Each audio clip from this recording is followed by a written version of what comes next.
Hello, Angus. How are you? I'm good, Richie. How's it going, mate? It's going good. I've had a good day. I got a new sweater from mail order. You know when I've been did a whole lot of mail order on lockdown, and it's all starting to finally arrive from like California and stuff. So I'm real pumped. Bang, new threads. New threads. I know. It's meant to be about like minimalism and like conscious consumerism.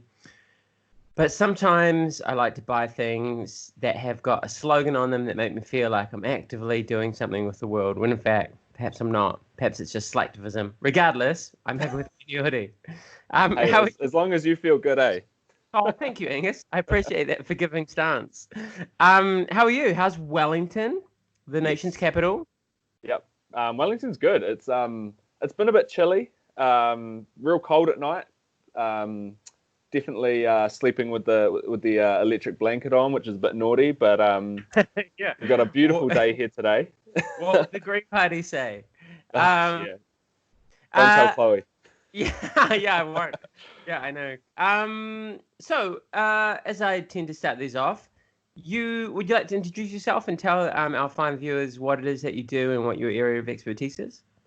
Yeah. Well, of course, I'm Angus. I have just recently finished a master's in criminology on incels. So essentially, I sat online for 3 months and read all of the comments and did a little bit of like an ethnographic study of these online forums that the public online forums that these kinds of groups hang out in, and I sort of just tried to understand them. But other than that, I'm a Muay Thai ex Muay Thai fighter, Muay Thai instructor. Love my CrossFit, love training, and yeah, just that's pretty much me.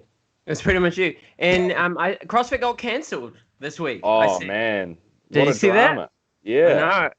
I know because I'm CrossFit certified as well, but I'm not like I don't work at an affiliate or anything. I just like to say that I have a bit of paper that tells me that I know how to swing kettlebell. Um, but yeah, I was really interested in seeing that because the CEO of George yeah, Glassman, yeah. tweeted a really racially insensitive tweet about Mm. the unrest in America at the moment, and yeah, CrossFit's been cancelled as one of it. Like Reebok dropped them. How do you feel about that? Yeah, well, I was really impressed um, at the response of the community at large. I mean, we saw, I think it was like at least 1,300 affiliates worldwide deregister from the CrossFit brand. And as you mentioned, Reebok and Rogue and all their major sponsors were just like, hey, we're not going to support you unless there's some major changes to CrossFit. But more on a like sort of personal level, like I just saw all of these kind of amazing athletes that we watch and that we admire really take a stance against some of these insensitive and just bullshit comments that Greg Glassman made, and it was really powerful to see our heroes kind of like stand up and say, "No, we're not going to put up with this." Are you a Um, competitive CrossFitter as well as a former competitive Muay Thai fighter? nah, I've done a couple of like local comps, but I'm still like I think I've been doing CrossFit for like 2 years, so I'm like still brand new. But I'm always competitive, so I really, 'cause I never got into. I mean, I really enjoyed CrossFit. My friend had a CrossFit gym that I used to train at for a while, but I never really ran with being a CrossFitter. I just yeah, liked it as a training modality to yeah, stay strong, stay functional, keep my body fat down because that's important to me. Yeah. Okay. Cool. And how yeah. long did you fight Muay Thai for? I think about 7 or 8 years. Oh, I that's a good run. started, yeah, mostly locally. I started at a gym called Combat Room that was headed by Peter Bailey and Charlie Smiler, who are two really awesome coaches. Rest I in peace, then Charlie. Charlie's Yeah, passed rest away in peace. now. Yeah, Yeah, he rest in peace, Charlie. has. Yeah. So Charlie and Pete were big influences on me. Jamie Eads and Chris Eads, we used to all train together before Oh, they yo. moved to ETK. Now there's something else. They're not EGK anymore. But anyway, Urban, is it Urban Fight? Fight Yeah, Gym. Yeah, yeah, that's it. yeah. So yeah, I parted ways with Combat Room probably I think 2014 and moved to MTI, which was the larger gym in our area under Mark Hampton. Had about 10 or 12 fights under Mark, and won a New Zealand title and had a couple of fights overseas, and just like kind of some good humble little goals that I set for myself, and was awesome. real happy to Where'd you fight overseas? Fought in Thailand. Just the old tuk fight, tuk grab a fight. I had a couple. Hey, there's nothing wrong with it, eh? Well, I just turn up and they tell me who to fight. I'm like, I'll fight that guy. Like, exactly. Sure. Yeah. I wasn't like, can you find me the fucking most losery bum ever? It's like I'd turn up and they'd be like, you're fighting that guy. And I'd be like, okay, sure. Yeah. Just whatever, yeah. Yeah. And then I fought a guy called Trent Hansen from Darwin. Oh, yeah? Yeah, he was like real good in the Aussie scene. So they like I took it on short notice, like 5 days notice, and like just flew up to Darwin and had a real mean war. Got slept in like the 4th round with a spinning elbow, and then they basically were like, "Oh yeah, sweet as, here's your flight home." And I was like, I flew home the same night. So it was a pretty crazy couple of days in Darwin. Yeah, that was like my first pro fight. I took it on short notice for the guy who just lost on points to Wayne Parr, and he fractured my skull in the first round. And then they're like, "Here's your flight home," and yeah, it was pretty gnarly. But hey, fuck it, good stories. Something to talk about with your kids if you can remember. So this is interesting because I was just laughing that you're kind of like the Wellington version of me, in that you also work in, I guess, exploring masculinity, and you work in exploring the cultural drivers of the male gender role and how we are acculturated into manhood. And you have this very nuanced view, I guess, of manhood and masculinity and socialization of boys and men, and also a very niche knowledge of incels. Now, let's get back to that, because most people watching this, if anyone's got this far, is because in like a time short culture, it's like 2 minutes done. What the fuck is an incel? Yeah, cool. So I guess the short of it is that incels, or involuntary celibates, are like dudes who define themselves by their inability to form or like access sexual relationships with women. So to put differently, they're dudes who are like keen to get laid but can't get laid. Yeah, but isn't it like okay, just like real quick question, isn't that most teenage boys? Yeah. For a moment, and then you realize that I'm kind of being a lighthearted devil's advocate here, but then you realize that like if you put deodorant on and you learn to talk a little bit and maybe do a few press-ups, or you like get some good witticisms going, or you develop an interest in poetry, or you have something vaguely of interest to say, sex isn't that difficult to obtain, is it? Because, and you know what? I just want to really quickly change the language there too, because obtain feels like there's a conquest and a taking of something from women, whereas women like sex just as much as men do. We just have this double standard cultural narrative around that. So I just want to be mindful of observing that. 100%. I think that language, when talking about incels, is actually quite important to unpack, because incels and their kind of like whole ideology or their worldview appear to see women as property. Like they're very patriarchal in that way. They kind of believe that sort of women are essentially tools for their use or for men's use. So they've got these like real like backwards views of women, So, in essence. okay, so this becomes okay. So this kind of answers my questions because if they go into any sort of potential relationship with those views, it makes sense to me that they're not going to develop a healthy romantic or sexual relationship because not most women, unless they're like a trad wife, are going to be particularly aroused or interested in that sort of worldview. Is that fair to say? Oh, definitely, definitely. And I think, I mean, to even get to that point for incels where they are kind of even talking to women would be like a huge deal. Okay. Like a lot of these guys seem to be, from what I can gather from the ethnographic work that I undertook, is that a lot of these dudes are like almost like afraid to talk to women and afraid to kind of like put themselves out there and try to foster these relationships in the first place. So kind of like they never even get a chance because they don't give themselves a chance to like hear out another point of view, or because they just don't have the social skills to be able to like go up to a girl and like start chatting to her. Okay, so this actually makes me feel a bit sad for them. Despite the fact. All right, so let's unpack this then. So if it sounds like a lot of really socially awkward young men, and that in turn means that they internalize really negative narratives about men and women and male-female relationships. How does that start? How does, what was the starting point of this online culture? Can you talk us through the history of it? Yeah, so the kind of history of the involuntary celibate or incel kind of forums actually began in the 90s, in the late 90s.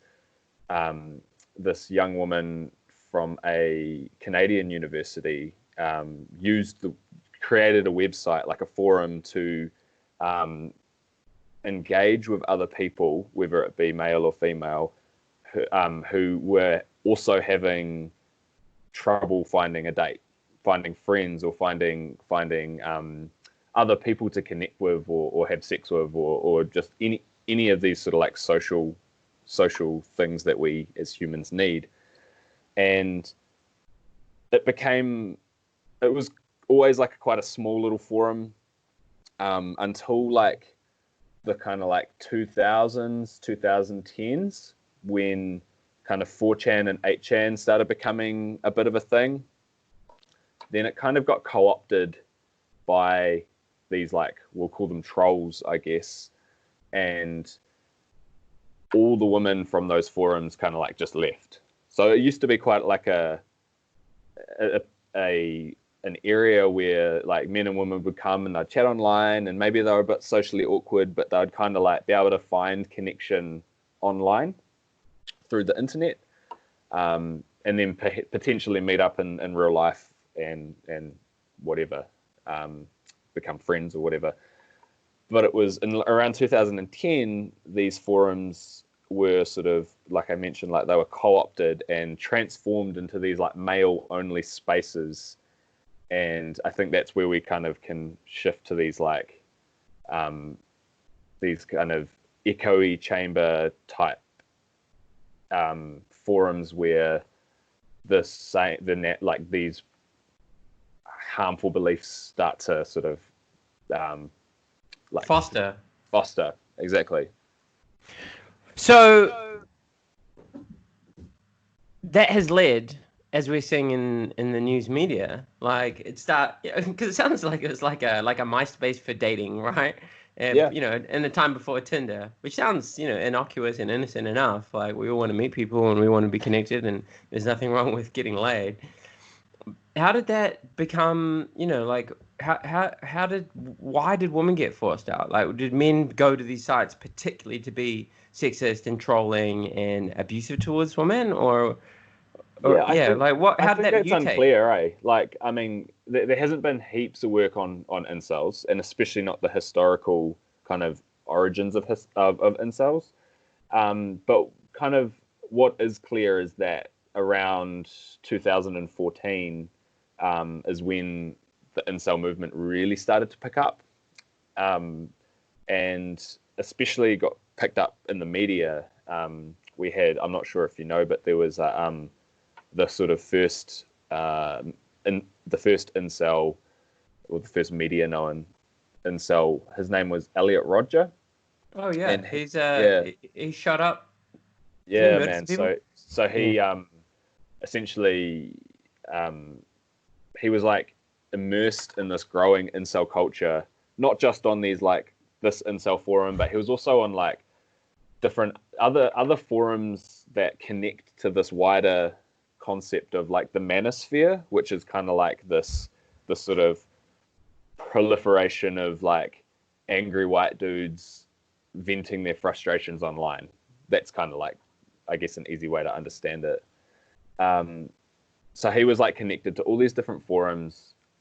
He was really socially and sexually alienated from his peers. Like he was kind of maybe underdeveloped socially, and he eventually went on a killing spree and killed 6 people and injured 14 others. And his manifesto kind of highlights that he was targeting women and targeting a popular sorority house. So basically the kind of symbolic target of like the hot woman that he could never talk to or aspire to have a romantic sexual relationship.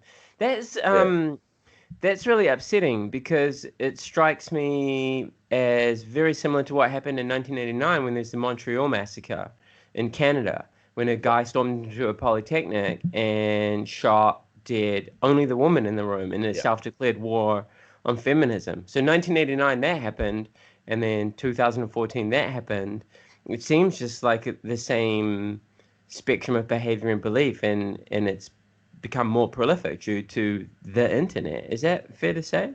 100%. And we can see references to Mark Le Pen, the Montreal massacre, and all of these other kind of, I guess we'll call them like militant misogynists, like these dudes who go out and murder women for the sake of murdering women, or for whatever ideological purpose that they want to kill these women for.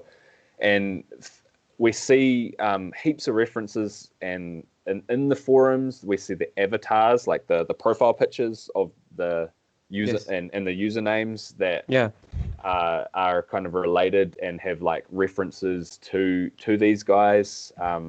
They're also like people like Elliot Rodger or Alec Manassium or Mark Le Pen are kind of valorized in these incel communities as like incel saints. So there's like this large portion of the community who kind of like accepts and normalizes and valorizes this kind of societal level violence. So just to your point, it's completely connected. How does one go from deeply desiring something or someone, in this case woman and sex with woman, to a violent hatred of them? Yeah, well, I mean, I think that it's a few things. Like, so at their core, incels believe in this idea of like the black pill, which is like an it's just like a term for their overarching ideology. And that ideology kind of believes that like certain genetic factors influence their own physical and or cognitive and social abilities to the extent that they're not attractive to women. And basically, like, they have these whole ranges of like science-driven studies that go through like measurements of their height, their weight, their bone structure, the distances between like their specific facial features, baldness, wrist size, all of these like real kind of niche, weird little features of like attractiveness that apparently like that incels have more of these particular like physical appearances or physical detriments, and that's why women don't want to like talk to them or have sex with them. So they've got these systems of I guess it kind of like draws like from eugenics to like yes, describe, that was the term. In my face is probably like horrified and incredulous, but in my head I'm like, what is the word I'm thinking for? yeah. And Which and is I what. mean, yeah, sorry, go on. No. Well, we used to have really racist science around like the size of the African American skull and yada yada yada, right? Is it 100%. is it a And like, similar sort of? I'm trying. There's a particular terminology that I yeah. can't put my um finger on. well, I mean, it's biological positivism. I think it might be the term you're looking for. But we just could probably refer to it as like race science. I Yeah, mean, race science. Yeah, because yeah, there's a re-emergence in that as well, with people like Stephen Molyneux and like scientific racism saying, well, actually, people of these ethnicities and racial backgrounds aren't as intelligent and aren't as capable, ignoring a whole range of sociological and epigenetic factors which lead to underachievement in, say, academia or employment or, being financially beneficial to the net growth of an economy, right? exactly. Yeah. So I think we completely agree there. Coming from like, I'm a criminologist, but criminology is heavily um, influenced by sociology, and I know you're a sociologist, so I'm kind of. I'm like, I just emailed because I'm kind of a sociologist, but I guess I'm sociologically informed. Like yeah, my undergrad is in like political science, and then my postgrad is actually in Spanish, but it's very sociological because my dissertation is on the development of gang culture in El Salvador through, like structural historical causatives. And yeah. now I'm doing a master's in sociology, which I've not touched and just emailed and was like, um, but an extension on that because, but that's how I look at the world. And Yeah. it strikes me that a lot of this reemergence in scientific race and this racism, this militant misogyny that you speak about, seems rather capable of pulling up science that justifies their beliefs, their behaviors, and their rationale. How do you, or how do people who perhaps looking to positively challenge these ideas, how do we dispel those those scientific arguments, those myths, as it were? Yeah, that is a really kind of, I mean, a difficult question, and I've definitely grappled with that a lot. I would say that like debunking theories, or like, because I mean, I would consider these as like essentially conspiracy theories, right? Like we have a kind of accepted body of knowledge that we are not biologically, that there are sociological differences rather than sort of biological differences in things like like the things you mentioned, like education and achievement, and that all of these kind of structurally determined factors are what shapes, and the environmental factors are what shapes outcomes more than kind of biological reasons. Kind of, I think that my thesis doesn't really like debunk these theories, other than like pointing to the sort of study that their theory has drawn from, and being like, hey, like you've basically misread that, you've basically misinterpreted that so-called science, and that you're using these like scientific references to further your own agenda, and you're not actually listening or like reading and taking in critically what this paper is suggesting. And that's kind of the tack that I've kind of taken in that regard. But like, if you were to say, if like your mate was to come up to you, is that kind of what you're saying? If your mate was like, oh, blah blah Well, blah, most of like, this shit happens on like Facebook or Twitter or yeah, Instagram. There's like a million fucking studies out there now, and you can always Google something to reinforce your bias, mm, basically. And most people don't. go to Google Scholar and look at the most peer-reviewed or most referenced article that gives it a deep academic credibility or a sociological, you know what I mean? Like, they're 100%. just like, Yeah. I saw this piece over here on whatever, or my mate said this, and they can chuck a link up to sort of support whatever sexist or racist assertion that they're making. And I'm curious to know because I was talking to Kylie Quince the last time I did one of these conversations, and Kylie talked about in her work in the criminal justice system, there is a really important role in lay people helping to shift societal norms and societal understandings of what is the impact of colonialism, what is the impact of historical exclusion for indigenous people or people of color, and how does that impact their offending. And I think it's the same when we think about either racism or sexism and the violence that can stem from both of those discriminatory viewpoints. So I'm asking,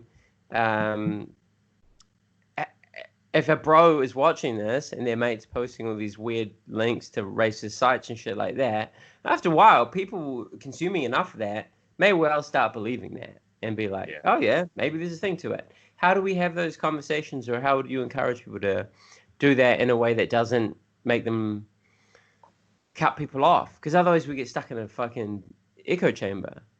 For sure. And I think that's real key, right? Is like trying to find ways to take people along for the ride and bring people in rather than push people out, right? I think we talked about this before offline, where that whole kind of cancel culture and call out culture is that doesn't work either. It doesn't work either, because it's just pushing people to the fringes, and especially in regards to people like incels who are already feeling socially alienated, and that the reality and the narratives that the world is telling them don't align with their own reality. If you understand what I mean by that. Yeah, there's a dissonance between what's out here and what's inside. Like, just because someone tells you a fact doesn't mean that it sits with you emotionally, right? 100%, because like at the end of the day, a lot of these guys have been like bullied and treated poorly, and throughout their whole lives they've got poor social skills and maybe some real shit influences in their own, or no influences in their own personal lives.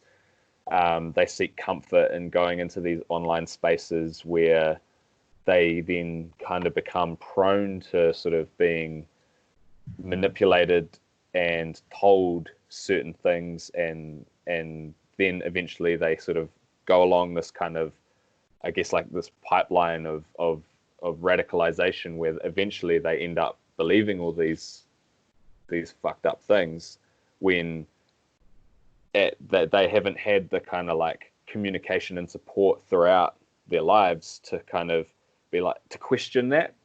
Yeah. So I guess what I'm getting at is that, like, I think we just need to be more inclusive of those types of people that might not be like, especially at school, early on at school, where like those guys that were bullied in class and they never talked, and they were just like, no one really liked them. Like, those are the kind of people that I envision incels to be. And I think we probably need to do more for those people, and sort of cut it off at the pass before they can become alienated from wider society. It strikes me that you have a real compassion for these people. I want to like be careful not to like be labeled as like a incel supporter or apologist or anything, but I'm just trying to like, I mean, for me, my job as like a criminologist is that I want to kind of like essentially unpack the kind of stories and the narratives that people tell, and people tell themselves, because I believe that like stories and narratives are kind of, they drive action. And I think for me in this incel project, it was like trying to understand the narratives that they are saying and speaking to themselves and to others, so we can then kind of break break those down. I mean, I think a lot of break them down to what end? Break them down to offer counter narratives that shift them onto a healthier path, or what? Counter narratives, or even just purely for understanding's sake. You know, like, I mean, I'm not as much of an sort of frontline advocate and activist as you are. So, I mean, I don't have necessarily have the skills and capabilities to be able to like communicate those ideas as fluently as someone like yourself or the people from like Sexual Abuse Prevention Network, like all of those awesome organizations who are doing really good work with school kids and young people to break down these like harmful narratives. I'm working on it, but you know, that's kind of like, I guess from my experience so far is more in that sort of academic realm, trying to understand. I can't remember where we went from there. But that's important. Like, I think when it comes to cultural change and social change, it takes all of us together and using all our different skill sets and finding the right voice for the right group of people. And, you know, like, I'm not always going to be the right educator, and neither is this person, neither is that person. And we all need to be a jigsaw and help one another understand and grow and give primacy of some voices for certain situations and vice versa. And that's what I've learned over the years. And I've got it wrong, and I've tried to speak for people instead of giving a voice for people, and tried to speak for people instead of amplifying other people's experiences. But it's all learning, which is why I do get frustrated with social justice culture and online culture and call out culture, because quite often I find the people that they destroy are people who are actually well-meaning and just made a mistake or didn't know better.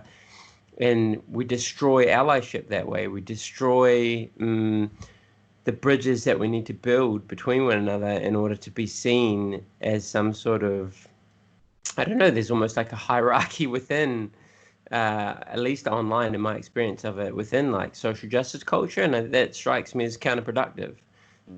Is that true of your observations? Yeah, definitely. I mean, I'm like there's like you get like a high five for calling out the person who did the thing, and then everyone's like, yeah, good, or yeah, boy, you're, you know, you took them down and yada yada yada, and you get heaps of retweets and you get heaps of likes, and it becomes like there is like a reward system in play with that. There's a social validation in play with that.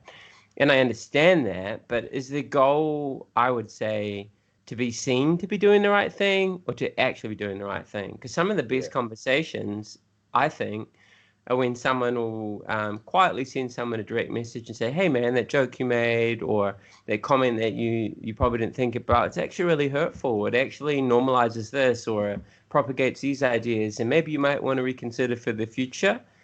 I think, for me, that, I think, is how we bring people into the fold, into the kaupapa, rather than you're a bad fucking person. 100%. And I haven't had much experience of that so far in terms of social media. I think I've been on Twitter for like 6 months or something. So be careful, dog. Brutal. I try to only post things that are like related to my academically related to my research, just to. And then you're like, come at me, bro. I'm the heavyweight champ of fucking incels. Yeah, right. I've had a few like kind of far right and alt right people start to comment on my stuff though, so that's been interesting. I kind of just ignore them, and just because I have seen what happens when you engage with those types, and I mean. Yeah, it's hard, like, because then that kind of speaks to what we're saying is like, are we trying to bring those people in? Are we trying to are we trying to convince them of something else? But at the same time, like, their ideology is potentially so firm that they're not gonna like. It's that middle ground, I think, bro. I think you are gonna have those dyed-in-the-wool people who are like ideologically driven, and they've got this super strong sense of themselves wrapped up in their political worldview. But it's it's the middle ground for either, you know, like that's why I get frustrated with extremism on either side of the spectrum. I think that's when everything starts mutating, whether that's over here on the left or over over here on the left and over here on the right. Like, Yeah. I think when you hang out in a bubble of people who have more extreme takes on things, it become these razor thin nuances, and then it just devolves into stuff that regular people, quote unquote, just can't get their head around. And unfortunately, I think it's the extremes on either end which dominate the news feed. So we often feel like things are worse than they are, or it's only negative things or bad things are happening, when in fact there are lots of positive changes. Like peaceful protests don't get clicks like the way violent protests get, right? Mm. So yeah, I'm curious to know, like, how do we give more primacy of attention to constructive approaches to changing things and meet in the middle somewhere. Does it sound like, do I sound like I'm selling out? I hope not, because I want things to change the way young activists want things to change. But I'm just trying to think about the methods that we do it, and I guess. Yeah, I'm just trying to think in terms of like what I know about incels, because that's mostly what I know about, which is because that's all I've been doing like the last year. I love that you're so passionate about this one thing. That's great.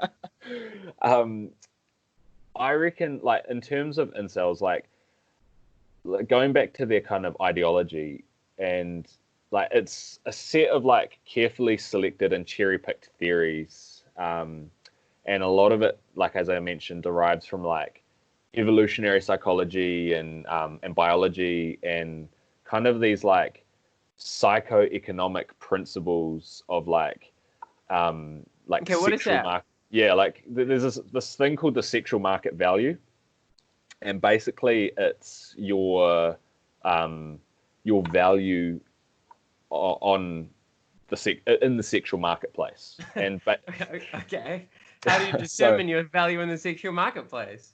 So basically, if you're more conventionally attractive, if you're more white, you're basically going to be higher in the sexual marketplace than if you are like a person of color or disabled, or like any of these like kind of so-called like non-desirable traits. So basically, the like incels believe that there's this process of called hypergamy, and hypergamy is like premised on like the belief that women are more sexually selective and have like this narrow view of physical attractiveness than men. And it basically means that incels believe that women deliberately seek out like the most conventionally attractive males and like reject less attractive men, and basically that this whole idea of the sexual marketplace is that if you're a dude who's like a hegemonically masculine or like dominantly masculine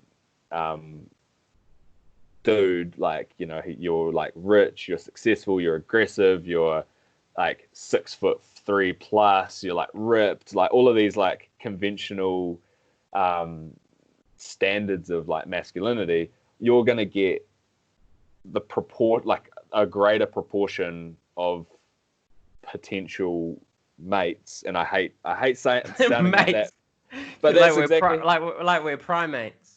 And exactly that's how they believe, that's how they talk, right? Because they're bringing these like Darwinian, like old school, like biological genetic theories and ways of talking and ways of seeing the world into like the 21st century, where we know that like basically everything is socially constructed, and basically they believe that like there's like this small like 10 or 20% of men who are monopolizing the greater 80% of women. Right. So, and is that true? Like, I mean, can I ask, like, is there, do some men have far more sexual partners and take a bigger piece of the sexual marketplace pie than other men? I mean, potentially, but I mean, there's studies around that, like. Yeah, I don't know if there's any studies around that. I do know that there's been some like real sketchy like psychology studies that have tried to like argue for this idea of like a sexual marketplace, and they connect like the study basically said that women's value is higher because women tend to have sex less than men, so men's value of sex is like is worth less than women's because of like a supply and demand type thing. Like this is getting confusing. Yeah, So yeah, so say you are, stereotypically physically attractive, you're of European descent, which I fully disagree with because people of color are like beautiful. That buzzes me out. Like all the, like all my celebrity crushes are generally like mixed race or Latina. Do you know? 100%, Like, yeah. yeah. Not to fetishize. I'm very mindful. I'm not like fetishizing race. I'm just like, wow, like a diverse. I just basically want everyone to have sex with everyone, so we just have like this one big beige population. You know what I mean? 100%, Like yeah. I just want like everyone is like a bit of everything. That'd be sick. And we can just fucking end these conversations about racism, which basically a lot of us are, right? Like, regardless. Okay, so if you're white, if you're rich, if you have abs and you're tall, you can still be lower in the sexual marketplace if you've been promiscuous. Is that what you're saying? As a dude.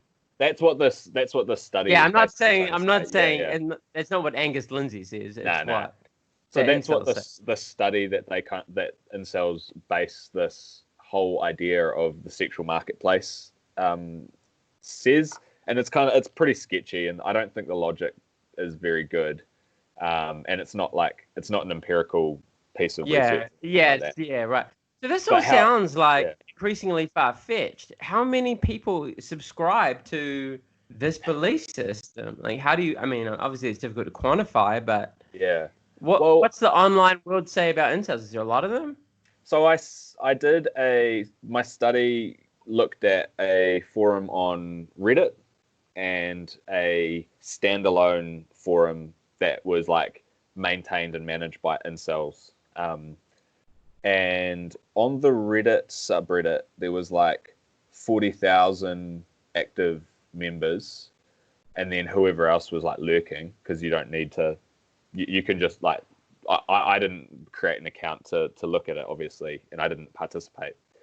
But then on the Incel's website, or the forum, the Incel Run forum, there was like 14,000 active participants. So those are just the public-facing kind of websites, but that gives you a kind of idea that it's quite a large kind of international subculture.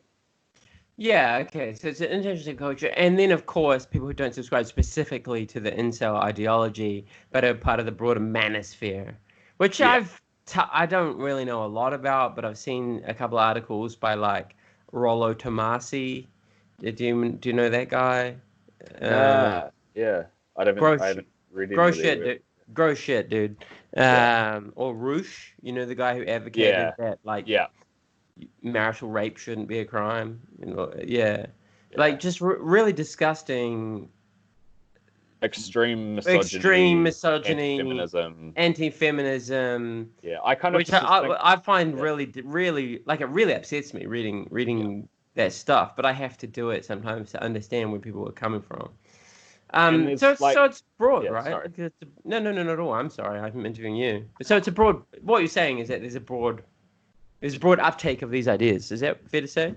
Yeah, 100%. And I feel the uniting kind of ideology of the manosphere, because there's lots of different groups and they have like their own belief systems and their own views of the world, but the uniting belief is that that they have like a shared anger and antipathy towards feminism, and like this pervading sense of male victimization. So they like all of these groups are kind of united in the sense that they feel like men's position in society is declining, and while women and minorities positions are elevating. So that's kind of like a keystone belief that all of these different groups share. And again, to ask the question, is there any evidence of that being true? No. Yeah, I feel like I had to mean, ask that. But like to yeah, me, I mean, I know the answer, but anyone watching this, I mean, I yeah, know what I believe to be the answer based on the academic research and the work with government that I do and yada, yada, yada. Like, again, I'm not a soothsayer with a crystal ball that knows everything ever, but I no, don't see that. never am I. Never am I. I feel like people are incapable of viewing things as non-binary, right? It's like I don't think that the rise of equality for women and people of color, people with disability, people with different sexual sexualities or gender identities, that rise doesn't take anything away from people who have always had their hand on the levers of power. It's like it's not like a zero-sum game where it's like you got all, you got none. Is that? Yeah. And I guess this is becoming a bit of a circle jerk where I'm like, yeah, that's right, I agree with you. hey, that's all But, good. It's your podcast. well, maybe what I need to do is talk to people who have different. It'd be really interesting to talk to someone from this worldview. Like, I don't Yeah, know. Is there like a New Zealand incel chapter? there's a dude that does YouTube videos. What's his Who's name? apparently I can't remember his name, but I can send it to you. I'll flick that to you at some point if you want to try to get him on. But I do know that because my research was the period of research was done during the Christchurch mosque attack. Oh, And, okay. and so there was heaps of references to New Zealand and to the terrorists that perpetuated these crazy crimes, these horrible crimes, and there was like a lot of memes and discussion about his crimes, about like how he could have done it better, or could have he done this and he wouldn't have got caught, or there was all these like comparisons to other incel mass murders as well, like especially like there was heaps of memes that compared him to like which they called was it Brenton Tarrant? Yes. They labeled him as like the Chad New Zealand shooter, and they labeled Elliot Rodger as like the Virgin shooter, and they kind of like juxtaposed the two and like valorized the supposed successes of Brenton Tarrant. And, Jesus. yeah, so like that's what I mean by like I don't want to That's so be. fucked up. Yeah, that's why I'm trying to say I don't want to be an apologist for incels, because they Yeah, yeah, definitely have yeah. these like really harmful beliefs. But I'm just trying to like flesh out the Oh, subculture and no, be a no, bit more but nuanced. Yeah, if you're trying to find answers, you have to understand what I mean. Like my work has primarily been in family violence prevention for nearly the last 10 years, right? mm. And there was a time when I started that I was like, people who hit women are bad people and boom, lock them in jail and lock them up. But as I've done this work and worked with men who have committed like the worst crimes that you can think of to Mm. women and children, I've actually had to come to understand where they come from and what has shaped their behavior and shaped their worldview and shaped their belief system in order to help other people not go that way. It Yeah, doesn't, as I was saying, talking to, Kylie Quince last week, understanding where someone comes from is important. It doesn't excuse the crimes they may have committed, but it explains it. And if you want to stop violence against women and children or people of color or whatever, you have to understand what you're dealing with, right? And also, for me, a lot of boys who grow up without good male role models and they have violent dads and shit like that, just go and perpetuate their cycle, like it's victims victimizing people. yeah. Hurt people, right? Yeah, bro, hard. Yeah, Um, so for those out who don't know, I know you talked about Elliot Rodger. I did see you post on Facebook the other day that there's been like a rise in incel-related crime. Is that true? Or terrorism, I believe is the term you used. yeah. So there seems to be a kind of growing prevalence of these incel related attacks. And now I don't know whether that is related to there being more attacks per se, or that we're becoming more aware of incels as an ideology. But what we do know is that in 2019 there was about 3 attacks. In 2020 there's already been 2 attacks in Toronto, and like even one horrible attack which was aimed at an 8-month-old baby.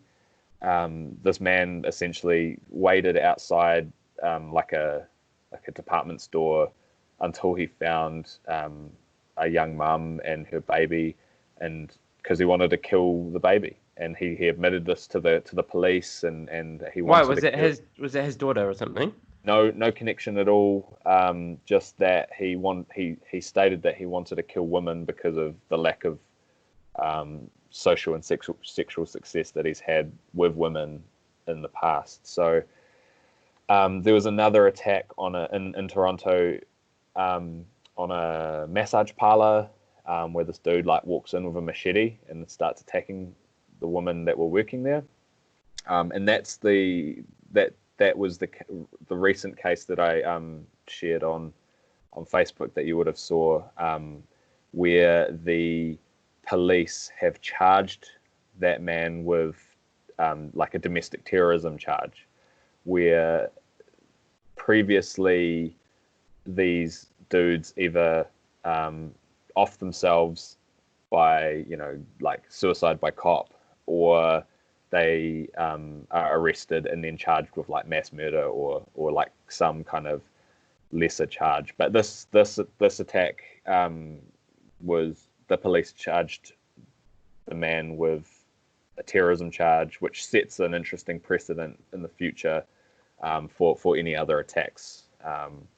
Recognizing that these guys do have a political aim in their violence, and that is to kind of wreak havoc on women and try to reduce the rights of women, because that's fundamentally that's what the kind of, if we have a spectrum of belief, that's what the more hardcore incels are trying to do. They're trying to reduce the rights of women and to kind of like return the world into like a golden age, what they call a golden age of like patriarchy, basically. That is fucking heartbreaking. Hard. And yeah, sorry.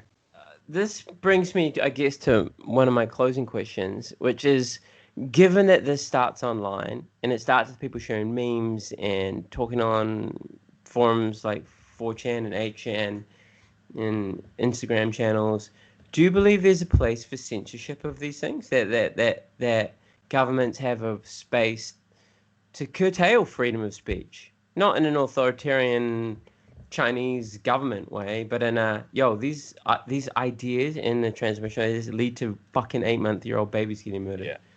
What do you think? So I think there's a couple of things there. So firstly, what we kind of know about the like alt-right pipeline is that people are kind of like shifted along this journey towards these like fucked up radical beliefs. They don't just start there, right? They don't start at the end point. They're kind of like shifted along through like a process that a scholar, I think he's a Kiwi actually, his name's Luke Munn, and I think he's from like he's in Sydney University or something. Anyway, I read a really awesome article, so I can send you that too. Please Basically do. he has this pipeline, and it starts with the kind of like 3 distinct phases, and it starts with this normalization phase, which essentially like humor and irony and kind of like memes and animated GIFs all kind of work to create these like inside jokes and subtle prompts to push people toward like normalizing these like racist and misogynist beliefs. Like I'm sure you've seen online racist and misogynist GIFs, or like kind of inside jokes that are like a little bit edgy, but are not like real overtly like overtly racist or misogynist.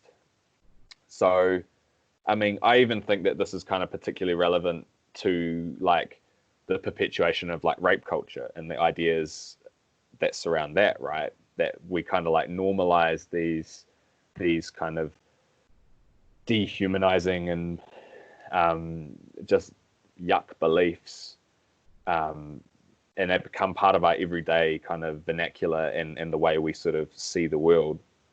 So that's this kind of first stage, is this normalization phase. Then you move on to like an acclimation phase, which kind of like slowly over time you become adjusted to those ideologies and beliefs. Like the first time you encounter like a racist or misogynistic slur, like it's shocking, right? The second time it's still disgusting, but like you don't have that first visceral reaction. And then over time, it kind of, the meme or the joke becomes familiar and accepted. Like I remember when I was a teenager that like we had all these like kind of words that I won't repeat on their podcast that kind of represented racial or gendered references that were at the time for us like real edgy and kind of like what we thought were like funny. But looking back, these were like problematic as and perpetuated shitty ideas. And I've obviously grown up from that. But that's kind of like, I see that as like a key stage of that acclimation phase, because it becomes like a kind of like a habituation rather than like a rationally saying, oh, I'm going to say this like misogynist or racist thing. You're kind of like just repeating stupid little jokes. And then finally, we've got this like dehumanization phase, which kind of like in the incel forums, like there's always like these constant references to women and other ethnicities in derogatory language. And this kind of like dehumanizes and shifts those groups of people into like this other category. So they're like not human, and they're kind of like seen as not being worthy, like kind of, so it doesn't matter if you go up and like shoot them or like, you know, make fun of them, because they're not even human with a face or a name or a claim or anything like that, right? So I guess my broader point is that like the argument for censorship is going to hopefully catch people at the start of that journey in that normalization and acclimation phase, when they're kind of like just exploring these edgy or weird, like fucked up things, racial and misogynist jokes and that sort of thing. So hopefully, I would hope that censorship could maybe stop people entering that pipeline. But then we've got the second issue of that. It's really easy to get around in most censorship, right? So if you're already into that, you'll just use a VPN, or you'll use some kind of mechanism to get around the safeguards. So we're not going to be necessarily able to censor the internet for the people who are already like in the hardcore in that sort of third dehumanization phase. But we can stop the flood of new people into that. 100%. Or at least a trickle, yeah, right. I think perhaps it's on people who might stumble across a yuck account on Twitter or Instagram to report it, right? Yeah, 100%. Or even like YouTube. YouTube's a huge sort of aspect of this pipeline, right? Because it has this algorithm that automatically suggests more and more hardcore things, right? You look at a vegetarian recipe and then it's like how to be a raw food vegan at the very end of it, right? Yeah.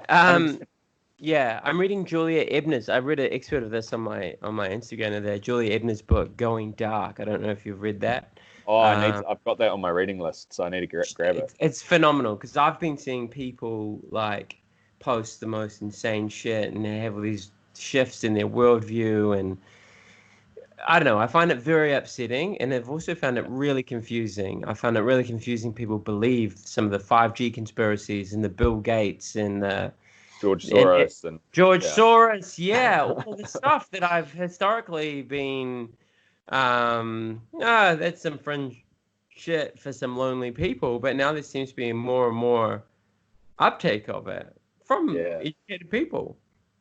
So I've been trying to make sense of it, which I guess is part of why I reached out to you to talk with you.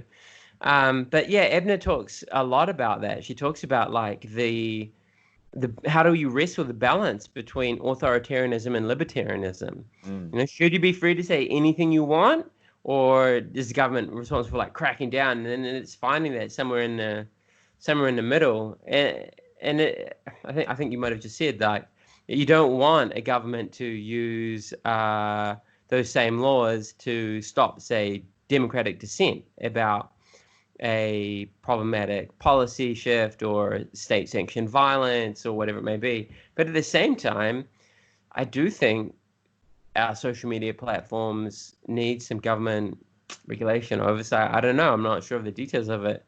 To Yeah. limit the spread of these really horrific ideas, which are leading to, as you explained to us, violence, people getting killed, murdered. 100%. Yeah. And it's like, if say Facebook and Instagram and Twitter start to regulate these far right accounts and everything, those people are just gonna move, right? They're just gonna move in even further into their own echo chambers. And like on Gab as another social media platform that is heavily involved in sort of supporting kind of free speech, which always generally devolves into sort of racist and far right type narratives, kind of like on 4chan and everything as well, right? Like wherever there's like minimal moderation, it kind of always devolves into disgusting rhetoric. It becomes someone calls it whack-a-mole. You know, like you hit the thing here and it pops up It over pops here. up there. It's like squeezing a balloon. Yeah, fuck. I don't have an answer to that. Do you? No, I don't. And I think, but I'm not going to try to sit here and say that I do. And I think that's what we need to start doing is keep having these conversations with each other, with academia, with the people who work on the front line, with regular everyday New Zealanders and people, and kind of and try to find some answers, because currently it's not working, right? So yeah, I mean, I don't have an answer for you there, but I think maybe this might bring back to you. This might like pull things back to sort of the work that you do. I mean, in terms of incels, I feel like there's like a direct relationship to incels and our kind of wider cultural acceptance of violence against women. Like the kind of origins and the genesis of incel violence usually begins with like teaching of like boys will be boys and turning a blind eye and ignoring violence against women. And kind of, I think we need to start to take more responsibility to like, and I guess this is one of those conversations to kind of show different ways of being men and try to work to heal our bros, and deconstruct these wider constructs of sort of man box culture and neoliberal capitalism, which sells us these ideas of what it is to be a man, right? Yeah, you'll be a better man if you can fit these chockies and have fucking heaps of abs and like, yeah, I know. And with respect, there are corporations like Gillette who had a good crack at that and then got fucking ratioed in the comment section and destroyed. True. Do you remember when Gillette put that the ad out about the best man can get? You are seeing those shifts slowly. Hey, Angus, look, that's a great place to finish. I would love to talk to you more in the future. Thank you very much for what you've dedicated yourself to studying and understanding and sharing with the world. It's very important, and long may you have a voice in the public sphere. Thanks, Richie, and likewise, thank you for giving me a platform to try to work out these ideas and to chat about them as well. And yeah, hopefully we'll get to talk again soon. Okay, brother. Have a good evening. Peace to you. You too, brother. See you later. Bye.